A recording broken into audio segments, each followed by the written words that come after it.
introduce myself. I am Quentin Van Meter, pediatric endocrinologist, board certified, and the president of the American College of Pediatricians. The origins of transgender theory go back some 40 plus years, and historically perhaps more than that.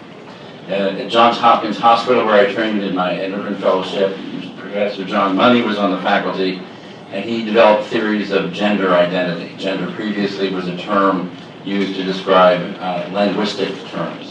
Nouns either were male or female in various foreign languages. And he adapted it to the human being. Before that, the term gender did not apply to human beings or biology. So Dr. Money had theories. He was an experimenter of ideas without any particular constrictions of patient protection.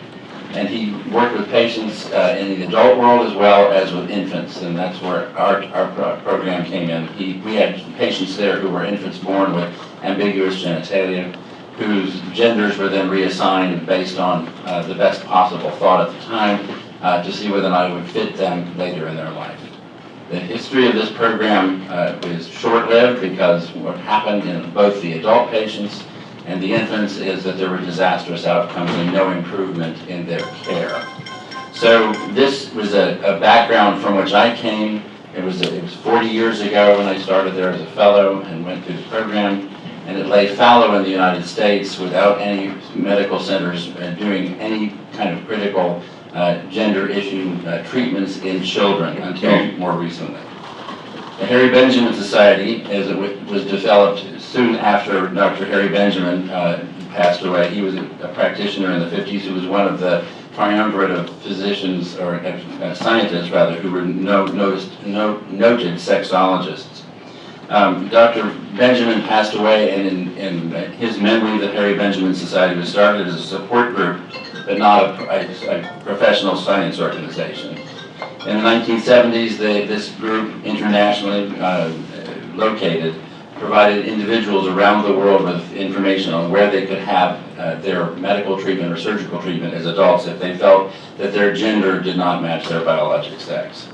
This Harry Benjamin Society is now known as the World Professional Society of Transgender Health, or WPATH. It is still an organization that is a society based on theory and social theory. It is not a scientifically based organization with credentialing required for membership, with training and certification. In the United States, from the end of the Hopkins program in the early 1980s until 2006, there was no acceptance in this country, in the United States, of transgender care for children. In Europe, however, in the Netherlands, Belgium, and Sweden, there were programs for adults from the early 60s onward, and then finally in 2000 in the Netherlands, they began looking at treating these patients as children.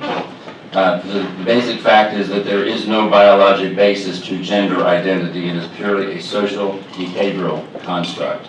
This is stated clearly in the DSM-5 and the Handbook of Sexual Behavior of the American Psychological Association, both tomes that are highly respected in the field of mental health. There have been subsequently several flawed publications attempting to show that there is some sort of biologic basis for gender identity in genome sequencing or in MRI scans of brains of adults. But these studies were very poorly designed, not scientifically controlled, and have been debunked by larger reviews. The fact is that oft-quoted 40% suicide attempt in trans children who are not offered social, medical, and surgical intervention is fiction. The study that published in this percentage did not differentiate between the children who were offered counseling only and those who were affirmed. The real suicidal ideation is no different in transsexual children than those with anxiety, autism, or same-sex attraction, essentially around 20%, and this is from the Williams Institute in California. Unfortunately, fear-mongering is the means used to promote bypassing psychological assessment of the patient, and the standard cry is, would you rather have a dead boy or a live trans female? The fact is that despite the suggestion of in-depth psychological evaluation proceeding according to what's called the Dutch protocol in the United States, the Zucker program, the concept of in-depth psychological evaluation and treatment is very important, and that 98% of the kids of the boys and upwards of 88% of the girls worldwide who believe that they are born with the body of the wrong sex as children go back to identifying with their biologic sex by the time they reach puberty and adolescence and complete adolescence.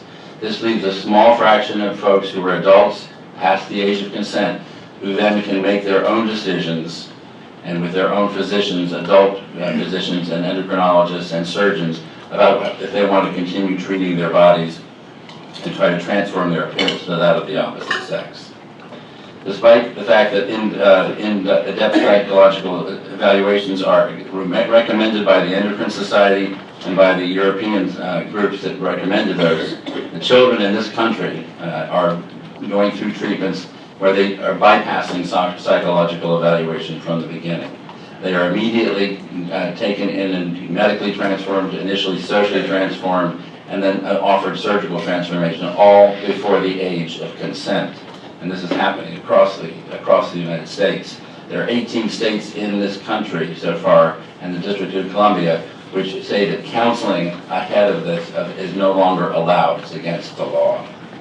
They have used the language calling the concept of affirmation as the positive way to go, and taking the child and allowing them to have in-depth evaluation of their mental conditions that are existing prior to the issue of gender identity disorder.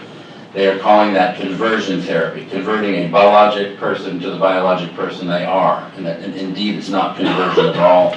It is maintenance of biologic sex, whereas the affirmation process is actually a conversion of the child's biologic sex to the identity of the opposite sex.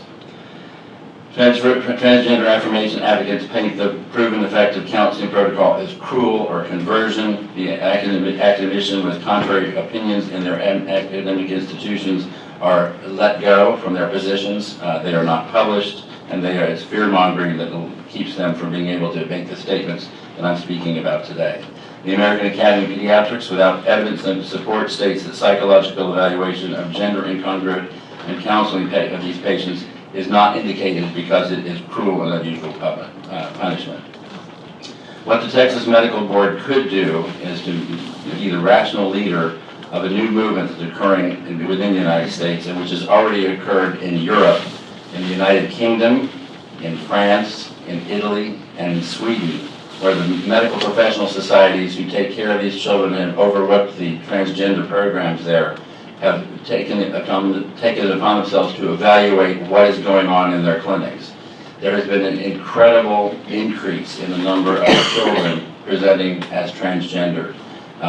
In 2006, when there was one transgender clinic in the United States, and that was in Boston, the incidence of transgenderism was thought to be 6 per 100,000 in males, 3 in 100,000 males and 6 in 100,000 females. Today it is estimated in surveys that up to 0.3% of children in this country are identified as transgender. That's essentially a 1,000-fold increase, if you will, in the incidence of transgenderism. It has nothing to do with social acceptance. It has everything to do with this being an industry that has been created for intervention and pushing children in a direction they do not need to go.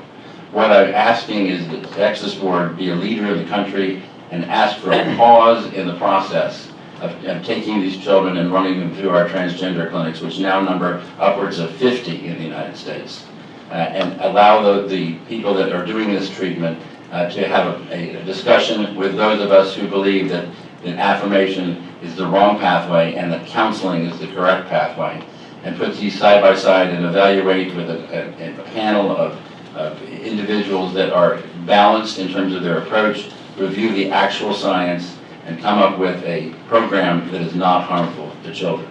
Thank you very much for your time. Any questions for me? I do have a question, Doctor. Thank you so much for coming in. Certainly it was eye-opening and enlightening to me and everybody else, I would presume. But would you kindly distinguish between affirmation and counseling? Surely. There's two pathways as I view it. One, affirmation is social transitioning of the child in the preschool, primary grades and elementary, secondary education. Do it also in the family, teaching the family to accept the child's new found gender identity and to essentially affirm that conflicted gender is the actual person itself, and that's the direction that they should go. Secondly, affirmation is medical, so that before the child, or just as the child reaches puberty, puberty is stopped in its tracks. Now remember, puberty is what made the desistance of these children happen in upwards of 80+% girls and 90% boys. If they were allowed to go through puberty, they figured things out and came out at the other end essentially healed and in much better shape. A very small percentage go on to adulthood, and it does not seem to have helped them. So that is, if we're blocking puberty, we're taking away that ability to naturally solve the problem with counseling. And then the third thing is, after blocking puberty, giving these children cross-sex hormones. These are hormone levels that would be physiologic and normal in the biologic sex, but when they are given to the wrong biologic sex, the opposite biologic sex, we know from all the literature that has happened across the last 50, 60 years using these hormones and understanding endocrinology that there are harms, increases in cancer, increases in heart attacks, increases in strokes, and for those reasons, when adult women, for instance, are producing a lot of testosterone, the endocrine community and adult to this day fights tooth and nail to get rid of those high levels of testosterone because they are horribly damaging to the female body. So we are proposing with medical intervention that these hormones be given to the children when we don't know that there's any benefit at all other than changing physical appearance. And what we do know is there is an incredible harm in the long run to the adult. So it's an experimentation on children. There is no scientific basis which supports that it is safe or even necessarily effective in the long run. And that's, and the final part of the affirmation is surgical removal of genitalia, amputation of the penis and the scrotum and the testicles, removal of the uterus and the fallopian tubes and the ovaries, attempts to create a vagina structure-like structure in the male, and attempts to create a phallic-like structure for a female. And that is sort of the very long endpoint. Not all adults who suffer from this choose the surgical option, but affirmation starts with social, goes on with medical, and then ends up with surgical. Counseling is counseling. It's talk therapy. It is not aversion therapy. It is not conversion therapy. It is evaluating the psychological basis for which this child has used the concept of gender identity disorder or incongruence as an escape route from undercurrent mental health issues. And so that I would just say that if we are in a country that's not going to allow counseling to happen, we are essentially pushing everybody down the affirmation pathway to what is going to be lifelong therapy. I just want to be very cognizant of time. I'm sorry. Any other questions? All right, great. Thank you very much.